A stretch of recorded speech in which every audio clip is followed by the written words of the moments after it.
안녕하세요. 볼만찬 기자들입니다. 어제부터 오늘까지 K리그가 2선수로 들썩거리고 있습니다. 바로 코리안 메시 이승우인데요. 이승우가 마침내 K리그에 입성을 했습니다. 오늘이죠. 수원FC 입단 오피셜이 떴습니다. 이승우는 처음 K리그 팬들을 만날 생각이 각오가 새롭다. 빠르게 적응해 수원FC가 명문 구단으로 올라설 수 있도록 최선을 다하겠다는 입단 소감을 전했습니다. 저희 멤버십에서 2주 전 이승우의 수원FC 임박 그리고 뒷이야기에 대해서 대략적으로 설명을 드렸는데 어떻게 이승우가 수원FC 유니폼을 입게 됐는지 볼만찬에서 자세하게 말씀드리도록 하겠습니다. 지난 겨울 이적 시장이었죠. 당시부터 이승우의 K리그의 가능성이 불을 지피기 시작했습니다. 신트트라이던에서 사실상 전력외로 분류가 됐었잖아요. 이승우가 새로운 변화를 모색했었고요. K리그도 그중 하나의 옵션이었습니다. 당시 전북, 울산, 대구, 강원 등이 관심 보였었는데 이런저런 문제로 무산이 됐습니다. 이승우는 포르투갈이었죠. 포르투갈의 포르티모넨스 임대를 택하면서 당시만 하더라도 이승우 선수는 유럽 잔류를 최우선으로 여겼고 K리그 후순위였단 말이에요. 그렇기 때문에 유럽을 택했었고요. 지난 여름 이적 시장에서도 다시 한번 이승우의 K리그행의 이야기가 나왔지만 이승우가 마지막으로 신트트라이던에서 도전을 택했죠. 하지만 결과는 참혹했습니다. 올 시즌 단 1분도 뛰지 못했는데요. 그러면서 이승우가 이제는 안 된다며 변화를 모색했습니다. 미국, 일본, 중동 등 여러 이야기가 있었는데 이승우가 K리그행을 우선 옵션으로 원한 걸로 알고 있습니다.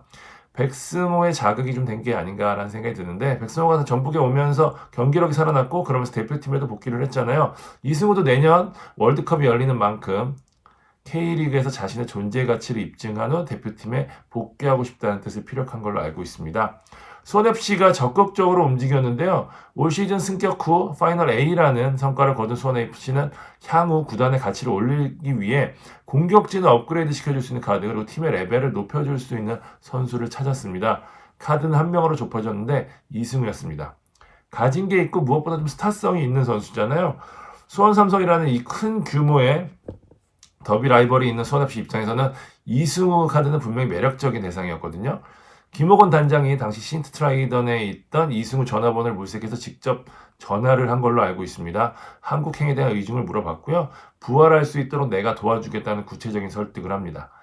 사실 구단 내부에서 굉장한 격론이 있었던 걸로 압니다. 기량에 대한 의심도 좀 있는 사람들도 있었고 또 이승우가 경기 외적으로 너무 튀는 스타일이니까 그런 게 팀 케미에 문제가 되지 않을까라는 얘기들도 좀 있었는데 김호곤 단장과 김도균 감독이 이제 부활에 대한 자신감을 보였고요.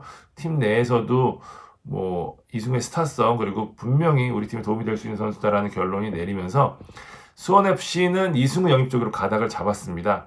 이때 이정료도 지불하겠다는 뜻까지 내비친 걸로 알고 있습니다. 그런데 그 사이 저희가 그 멤버십 썰에서도 말씀드렸죠. 이승우가 이정료 없이 K리그 구단과 협상을 할 수 있는 상황이 됐다라고 했는데 신트트라이던과 계약 해지에 성공합니다. 수원FC 입장에서는 이정료가 부담스러울 수밖에 없잖아요. 아무리 적은 금액이라고 하더라도. 그래서 이승우 영입에 더 적극적으로 나설 수 있게 됐었죠.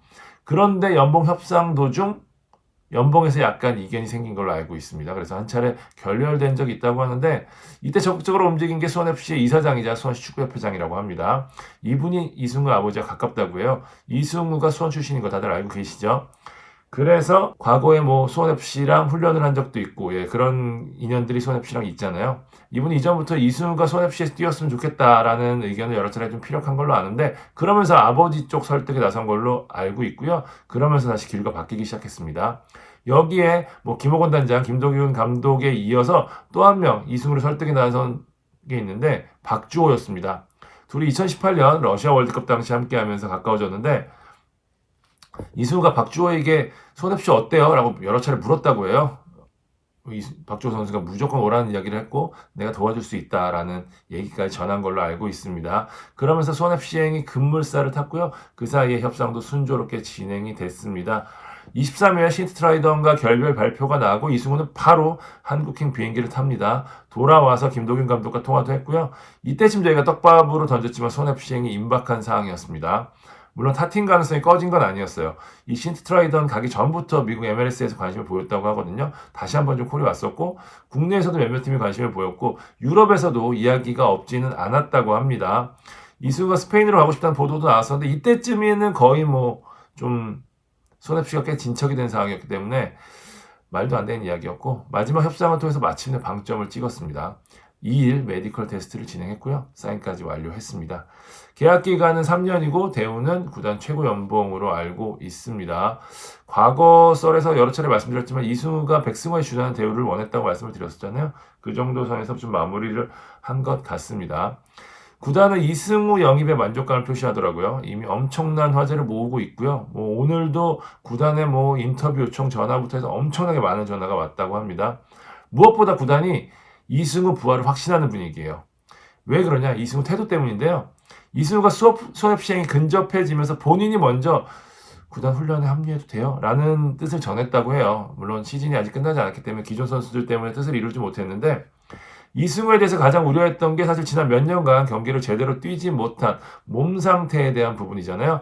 그런데 최대한 빨리 훈련을 시작하겠다는 뜻을 전했다고 합니다. 이승우는 이 선수들이 휴가를 보내는 12월부터 개인 훈련을 시작하고 곧바로 손FC의 동계 훈련에 합류할 계획입니다. 김동인 감독도 이 전주 훈련부터 바로 함께할 경우 더 빨리 몸 상태를 끌어올리고 예전 기량을 찾을 수 있을 거라고 확신을 하고 있고요. 손FC는 이 핵심 공격수죠. 라스가 원톱보다는 투톱에 최적화된 공격수이기 때문에 내년에도 같이 가기로 했잖아요. 재계약을 마쳤기 때문에 352 혹은 442를 써야 하는데 이럴 경우 이승우 선수의 활용폭 투톱의 나머지 한 자리가 좀 유력한 상황입니다. 올 시즌 손FC 경기 많이 보신 분들은 아시겠지만 중원에서 패스워크를 통해서 빠르게 전반까지 나가는 속도감 있는 축구 펼치거든요. 이승우는 속도가 있는 상황에서 속도가 붙은 상황에서 훨씬 더 좋은 플레이를 펼치는 선수이기 때문에 궁합이 굉장히 잘 맞을 것 같고요. 손FC는 투톱 자리뿐만 아니라 섀도우 스트라이커 혹은 왼쪽 윙어 등 다양한 포지션에서 이승우를 실험한 다음에 최적의 위치를 찾겠다는 계획입니다. 사실 팬들이 기량적인 부분에 대해서 많이 언급하는데 이제 끝난 거 아니냐 이런 얘기 많이 하는데 과거 올림픽 대표팀 관계자들이나 이승우의 경기를 본 분들에게 물어보면 K리그에서 충분히 통할 수 있다는 이야기를 합니다. 김호곤 단장이나 김도균 감독도 경기 장면을 보고 몸 상태만 올리면 좋은 플레이를 펼칠 것이라는 이야기를 계속 했거든요. 저는 근데 오히려 문제는 좀 시간이라고 봐요. 이승우가 여러 이미지가 있기는 하지만 김도균 감독이 굉장히 선수들과의 관계를 잘 만드는 지도자고요. 팀에 또 박주호도 있고 윤영선, 양동현 같은 베테랑들이 있거든요. 그렇기 때문에 전체적으로 컨트롤이 좀 가능할 거로 보이는데 저는 오히려 문제는 시간이라고 보는 이유가 있어요. 이승우가 몸을 만들 때까지 시간이 필요하잖아요. 다음 시즌 시작이 2월 19일부터거든요. 이승우가 경기 못 뛴 시간들을 생각하면 정상 컨디션이 되기까지 최소 3, 4개월 그 이상의 시간이 필요할 수도 있어요. 근데 경기를 못 뛰는 시간에 여러 가지 이야기가 나올 수 있어요. 왜 이승우가 안 뛰기냐, 이승우 또 문제 일으킨 거 아니냐, 이런 말 때문에 조급하게 경기를 내보내다가 부상이 오거나 혹은 경기력이 썩 좋지 않다? 그럼 또 이승우 끝난 거 아니냐, 우리 말이 맞았다, 이승우 이런 얘기들이 나올 수 있단 말이에요. 그러니까 이런 시간의 문제를 어떻게 푸느냐가 이승우 K리그 정착의 가장 중요한 성패가 될 거라고 보고요. 어쨌든 여러 목소리가 들린 2일이었지만 진짜 이 시끌시끌한 거 보면은 K리그에 모처럼 스타가 왔다는 생각이 듭니다. 올 시즌 내내 이승우 선수 주목을 끌 수밖에 없을 것 같거든요. 볼만찬도 같이 지켜보도록 하고요. 이승우의 손FC 어떻게 이루어졌는지 한번 다뤄봤습니다. 지금까지 볼만찬 기자들이었습니다. 감사합니다.